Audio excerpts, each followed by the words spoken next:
আমরা স্লোগান তুলেছিলাম ক্ষমতা না জনতা, জনগণ বলেছিল জনতা জনতা।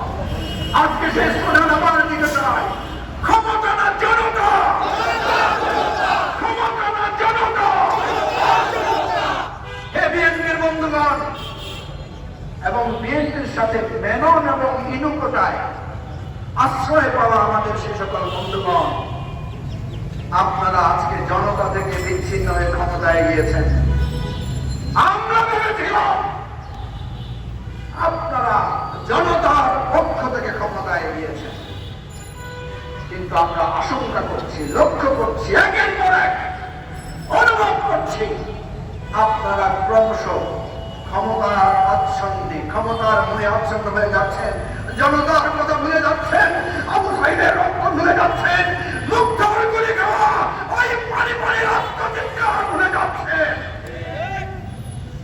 যদি ভুলে যান, আমরা বলছি আমরা ভুলব না। পাঞ্জাবের জগতে একটি বিশ্বস্ত নাম শাবাব এথনিক ওয়্যার। আমরা আবু সাইদকে ভুলতে পারি না। আবু সাইদ এই প্রসারিত পক্ষের ওই রক্তের ফোঁটা বলতে পারি না, যেমনি ভাবে বলতে পারি না মুক্তিযুদ্ধের শহীদদেরকে, যেমনি ভাবে বলতে পারি না ভাষা আন্দোলনের সালাম বরকত রফিক জব্বারকে।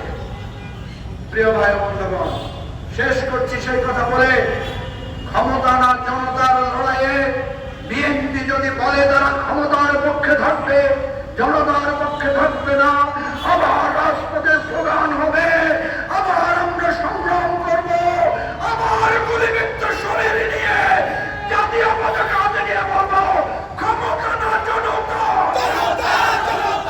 জনতা জনতা জনতা।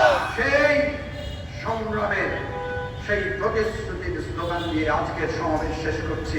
খোদা হাফেজ। বাংলা